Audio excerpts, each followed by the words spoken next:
Assalamualaikum warahmatullahi wabarakatuh. Saya Gayuloni Putri, absen 8 dari kelas 12 farmasi. Hari ini saya akan menjelaskan tentang farmakologi obat sistem pernafasan.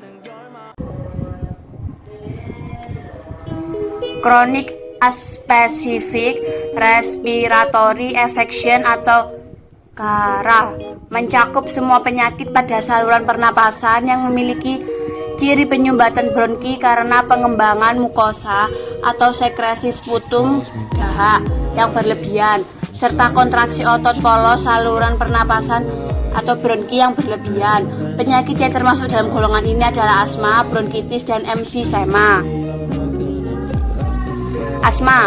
Asma atau bengek adalah penyakit alergi yang bercirikan peradangan steril kronis yang disertai serangan napas akut secara berkala, mudah tersengal-sengal, dan batuk dengan bunyi yang khas. Penyebab asma. Serangan asma disebabkan oleh peradangan steril kronis pada saluran pernapasan yang sangat dipengaruhi oleh mastofit atau mast cell dan granulosit eosinofil pada orang-orang yang sensitif. Terjadi obstruksi saluran pernapasan yang difus dan reversibel. Selain itu, terjadi hiperreaktif bronkis terhadap berbagai stimulus spesifik yang dapat memicu serangan.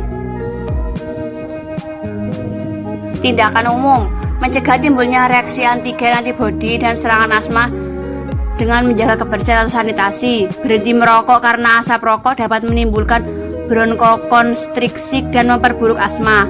Mengikuti fisioterapi, mencegah infeksi primer dengan vaksinasi influenza, pemberian antibiotik pada pasien asma dan bronkitis yang disertai dengan infeksi bakteri. Pengobatan asma dibagi menjadi 3 kategori. Kategori pertama, terapi serangan akut. Pada keadaan ini sebaiknya diberikan obat bronkospasmolitik untuk melepas kejang bronkis. Kategori kedua, status asmatikus. Pada keadaan ini efek bronkodilator hanya ringan dan lambat. Kategori ketiga, terapi pencegahan.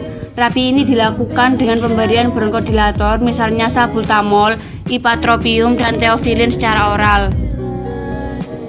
Penggolongan obat asma. Antialergi adalah zat-zat yang bekerja menstabilkan mastofit sehingga tidak pecah dan melepaskan histamin. Lalu bronkodilator. Mekanisme kerja obat ini adalah adrenergik sehingga memberikan efek bronkodilatasi. Lalu antihistamin. Obat ini memblokir reseptor histamin sehingga mencegah bronkokonstriksi. Lalu kortikosteroid. Daya bronkodilatasi kortikosteroid diperoleh dengan mempertinggi kepekaan reseptor B2 sehingga dapat melawan efek mediator sehingga gatal seperti gatal dan radang. Lalu ekspektorasia. Efek ekspektorasia adalah mencairkan dahak sehingga mudah dikeluarkan. Lalu kromolin, natrium, dan nedrokomil natrium. Kedua sediaan ini memiliki efek menguntungkan yang diyakini merupakan hasil stabilisasi membran mastofit.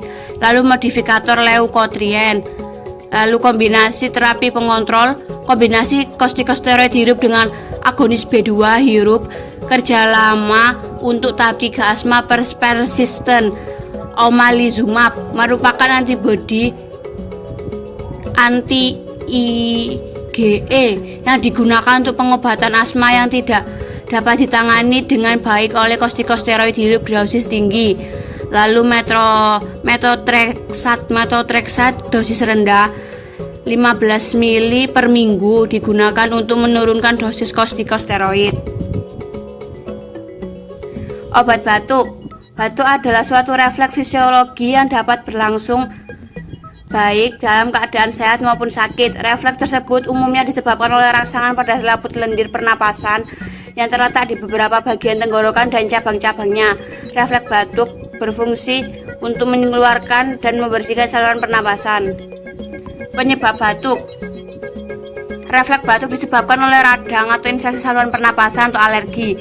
Sebab-sebab mekanis: debu, perubahan suhu yang mendadak, dan rangsangan kimia, gas-gas atau bau-bauan. Batuk terutama disebabkan oleh virus.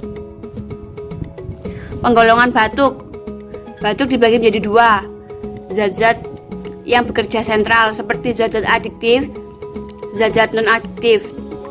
2. Zat-zat yang bekerja perifer seperti emoliensi, ekspektoransia, mukolitik, zat-zat pereda.